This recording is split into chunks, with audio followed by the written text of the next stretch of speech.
国鉄時代の岡山周辺の列車たち特集。国鉄時代の岡山駅は中国地方の鉄道の要衝として非常に重要な役割を果たしており、多種多様な車両が発着していました。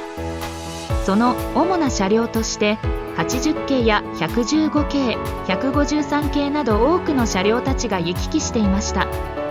そんな岡山周辺で撮られた懐かしい写真を提供していただきましたのでご紹介します。